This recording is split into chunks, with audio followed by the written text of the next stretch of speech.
You guys need to move out a little bit so people can see you, if at all possible.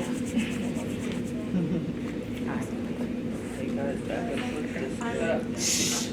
Everybody else needs to be quiet. Are you starting? Yeah. I get it. Okay. Nice and loud, ladies. So our presentation is on the Vietnam War, and my uncle served in the Vietnam War. He was drafted when he was like 20. So he passed away in February of 2009. They use a chemical over in Vietnam called the Agent Orange, and that was sprayed to kill crops and stuff so that they could get through lands.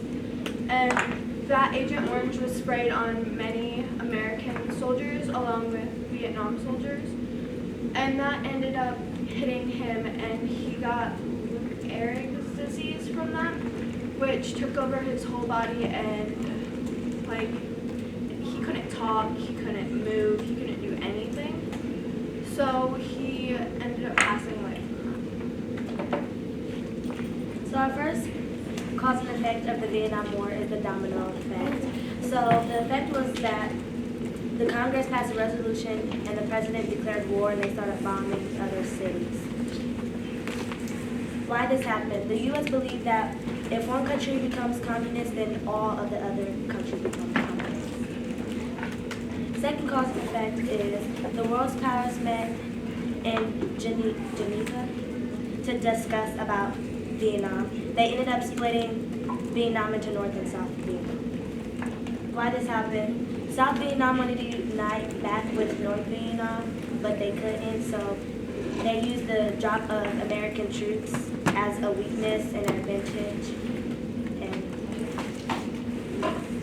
cause and effect 3, American troops dropped. Effect South Vietnamese army became more active in the war.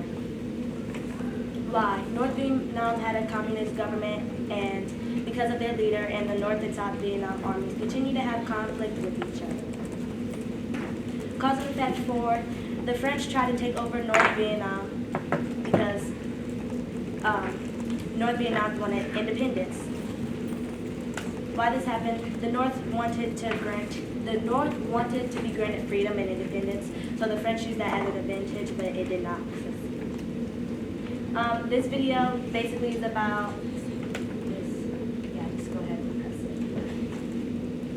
Yeah, just press it. So these were 2 men that were in the Vietnam War, and they're just going to share their experience. For me, Vietnam was really my true education as a journalist. Vietnam was the war of my generation. As a photographer, as a news person, I had to cover the war, and I had to see for myself what was going on. Much of what I wrote and what many of the pictures that you took, of course, were not negative in terms of America's overall policy. We were the reality check on what government was doing. If TV brought the Vietnam War into your living room, there was always a still picture that took it right to your heart and soul. Eddie Adams, our friend who took that great shot of General Luan shooting the guy in the head, told me that all the good pictures had already been taken. Nick Good's photograph of Kim Phuc running down the road after being napalmed. Those were photographs that you had not seen from the war. You see action, you see some bodies, but what was the emotional toll? I don't think people understand how important it was to GIs that we were out there with them, and we were just telling their story, and that was really important.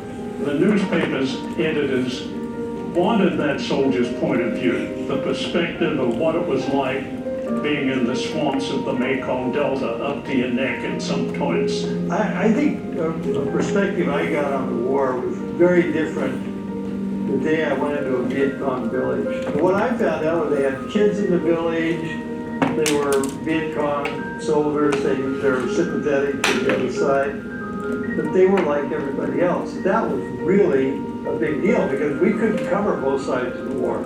I went on hundreds of military operations, and I did it because I knew that if I could get through the operations, if I could come up with the kind of information that was important to viewers, readers, then the danger was worthwhile. And I'm very glad that I was there and glad that I covered it, and maybe miraculous that I survived it. I've thought a lot about how I was changed.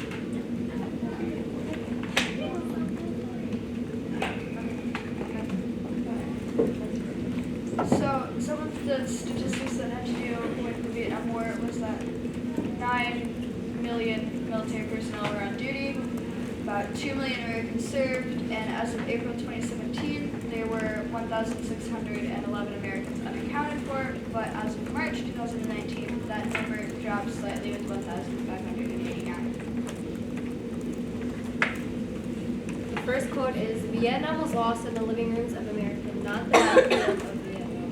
Marshall. More statistics on the average age of the 58,000 that were killed was roughly 23 years old. Of those kids, about 17,000 people were married, and the total amount of American servicemen listed as prisoners of war and men lost missing in action was about 2,646. The second quote is, Vietnam was like a wound that can never be healed. Red Sanders. 61% of the men killed in the Vietnam War were about 21 years old or under. 91% of Vietnam veterans said that they were glad that they served, and 74% that they'd serve again, even knowing the outcome. The last quote is, not even in American history is more misunderstood than the Vietnam War. It was misreported then, and it is misremembered now. As of January 1975, it was estimated that both the Soviet Union and China provided more than $7.5 billion of aid to North Vietnam. Over 7,000 women served in Vietnam, about 6,250 were nurses, and over 300,000 were wounded, and 153,000 were hospitalized. Last quote, yes. You can kill 10 of my men for every one I kill of yours, but even at those odds, you will lose and I will win. 5 men killed in Vietnam were of the age of 16, and the oldest person to die was 62.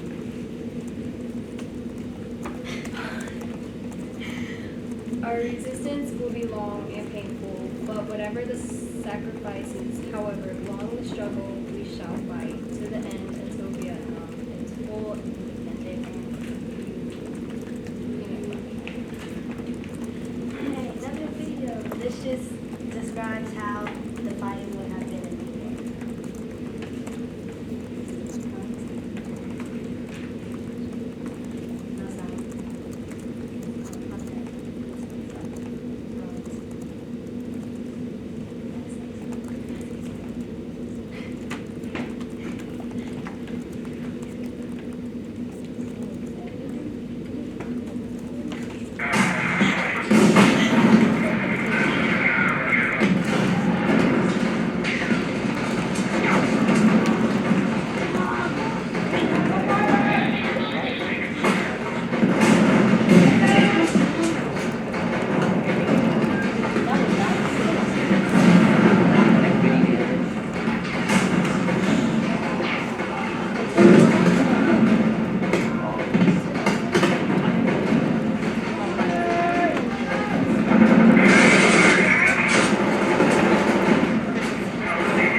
that. I thought it would go. When you watch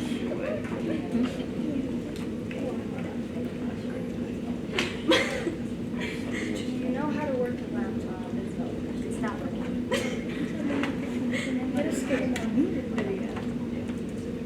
Okay, so roles of the Americans. nice and loud, please.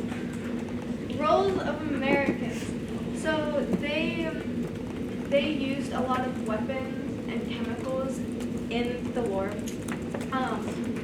The weapons were like, I know it was a sensitive topic because a lot of them went through villages and they ended up killing many kids.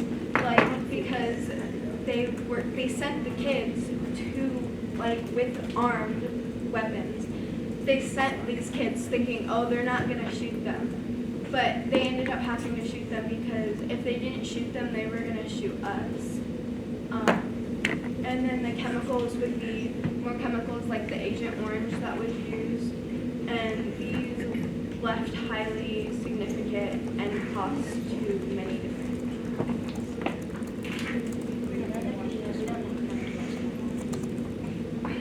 The quote is, hey, hey, OJ, how many kids did you kill today? Economic impact on America. President Johnson decided to introduce a 10% income tax surcharge, which slowed down our economy. Congress didn't allow President Johnson's surcharge until he cut $6 billion from domestic spending on Great Society programs. The Vietnam Syndrome, which they send troops overseas to fight in the war, but only when it's necessary and that the U.S. has a high chance of winning. The huge spending of the Vietnam War made it hard for the U.S. to trade, and this as well included international monetary issues and threats to the U.S. That threat to the U.S. convinced the fact that the U.S. couldn't afford the war. Congress reduced the voting age to 18. Congress ended the military draft. The U.S. paid a high political cost for the Vietnam War, and this issue led to the mistrust of the government and its officials. The U.S. spent hundreds of dollars to attempt communism in Vietnam, but they still failed to attempt that conflict. The economy may go up because of ammo and other weapons.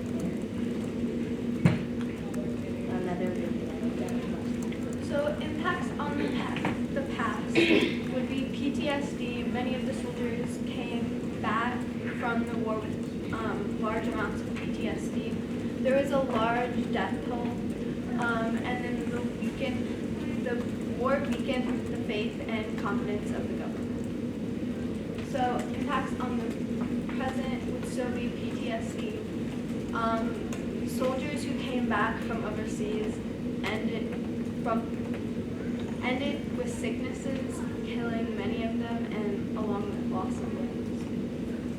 So impacts on the present. So the Vietnam War thoroughly changed the way America approaches military actions. Selective Service announced that there would be no further draft, and the U.S. shifted to all volunteer forces. So impacts on the future. Vietnam thoroughly changed. The U.S. shifted the same, except for the 18 years where people of 18 years or older were able to vote. War leaders. First was Vo Nguyen Gibb. He was from the north and he ruled Minister of Defense and Commander-in-Chief. Another north was Chiang Kai-shek.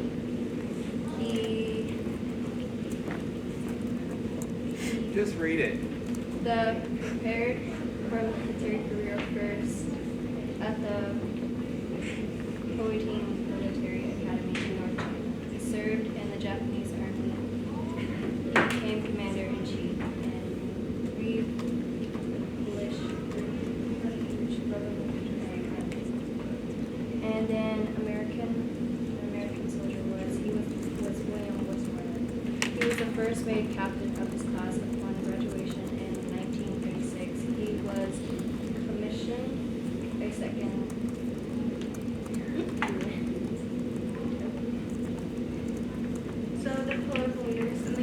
States, we had Robert. McNamara. He was an American business executive and the 18th United States Secretary of Defense. Henry Kissinger was also a political leader in America. He was an American politician, diplomat, and geographical consultant. So, political leaders in South Vietnam he was a Vietnamese politician. This guy was a Vietnamese activist and politician. North Vietnam. Yeah. He was a Vietnamese communist politician. He was the second and final president of North Vietnam and the first president of Socialist Republic of Vietnam. Now we good. That's it.